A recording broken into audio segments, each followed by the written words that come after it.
Hello, I'm Dennis Pullin. One of my favorite parts about being president and CEO of Virtua Health is getting to know our colleagues and the many ways they are here for good. Each person contributes to healthy communities, and each person has a story to tell. Let's meet one. Carmen, welcome to Here for Good, the Inside Edition. You know, of all the people that I have interviewed, I think you probably had the shortest commute. You know, the fact that both of us are office upstairs and we ride the elevator together all the time, I figured you wouldn't have a problem finding the place, did you? No, So not. you didn't get lost getting here? No, I did not. Well, good. So, you know, you've been at Virtua for quite some time.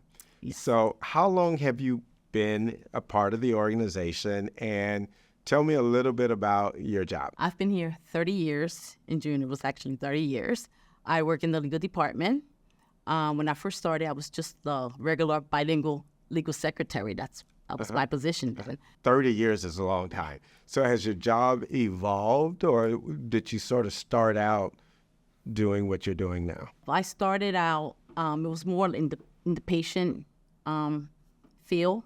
We was actually inside the hospital, not off-site. And where were you located then? We was in Camden. In Camden. We were in Camden. Okay. And I remember when, like, a few months or so being here, they needed a translator to help a patient that was having a procedure done, and she didn't speak any English. So they came to me and asked me if I was able to help, which I was. And I actually sat in the procedure with the lady because she needed to be awake. So I had to explain to her every step of the procedure that was being done. Had you, prior to that, had any real clinical involvement that up close? And Not at all.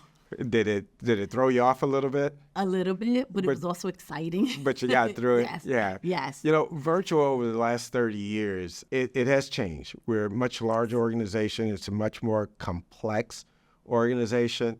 But is there anything that you think has stayed the same? Everything's about the patient care. We care about the patient and the families. That's what I love about it. And those are the things that should remain the same. You mentioned that early on you got drawn into helping a patient because of you being bilingual. I know you moved to this country when you were 8 years old. What was that like, and how has what you went through and making that change to the United States impacted you today? When I came here, I was 8 years old. I was raised by my grandmother. My parents lived here. So when I came from Puerto Rico, my siblings, they all spoke English. I was the only one in the household that didn't speak English. Really? How many siblings did you have? One of 5. So you know they did that on purpose. They didn't want you to know what they were talking about because they were talking about you. Probably. So you were the only one that didn't speak English, Yes. huh? So I had to go to bilingual school so I can learn English. But now it's really become an asset. Yes. Being bilingual. So I know, and I say that because I know the great work that you have done and continue to do here at Virtua, but you've also taken those bilingual skills to some things that you do outside of the organization. Yes. And one in particular, I know you have a very active role with something that is near and dear to my heart, a tequila company. Yes. Is that correct? That is correct. Tell me about me. That's like my dream job. You know, of all the things I do, drinking tequila is probably number one on my list in terms of just favorite pastime. You know, talk to me about your role with the tequila company. So a friend of mine, which I met through another friend, her name is Tiffany Capri Hainsworth, hence T Capri Tequila. She's the first African-American woman to solely own her own tequila brand.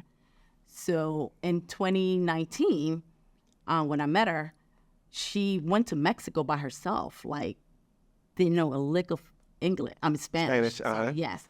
So Lorraine introduced us, so I took the role. So I was, I'll go with you to Mexico. I helped her through the whole procedure because she was at the hands of when she would go to Mexico.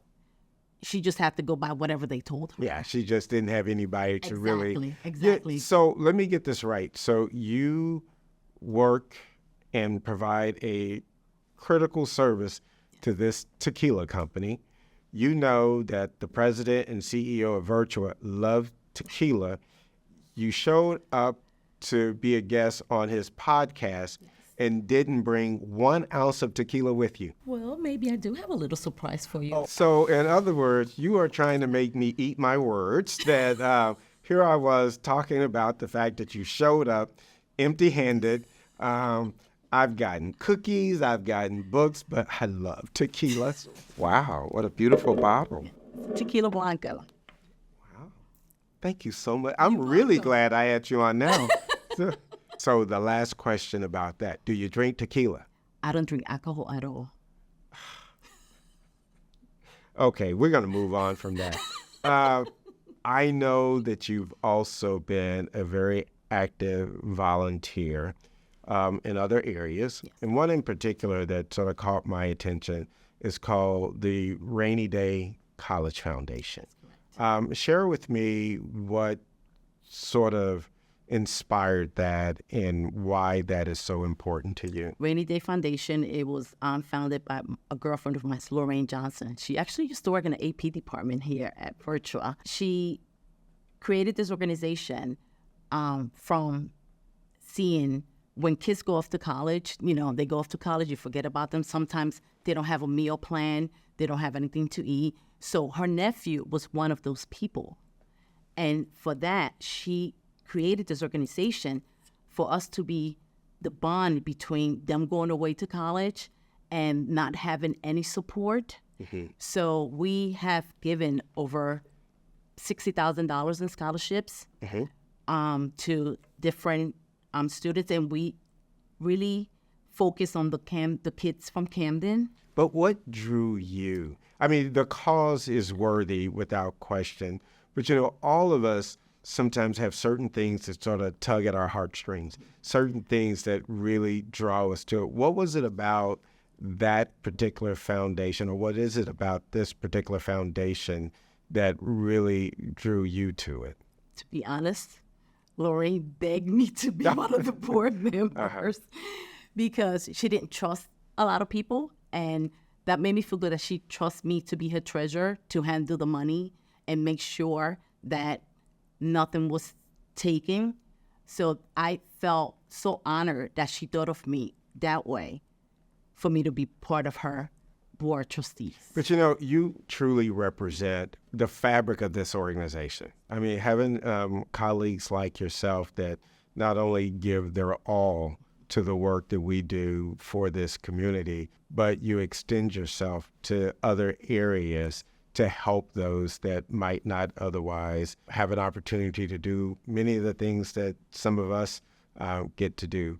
I know you also are celebrating a new addition to your family. My beautiful princess, my granddaughter. I just became a grandma. She just turned 3 months old. Her name is Amari Jalise Martinez. This is the first? This is our first baby, yes. You're going to be spoiling her, I'm sure. Of course. And when she is able to talk, what will she refer to you as? Nona. My grandmom, her name was Ramona, and everybody will call her Nona. Mm-hmm. So in honoring my grandmother, I'm going to be a Nona. Well, I look forward to the next 30 years. I thank you for everything that you've done for Virtua and for our community over the past 30 years. And really, thank you so much for joining me on Here for Good. Oh, you're welcome. Thank you for having me.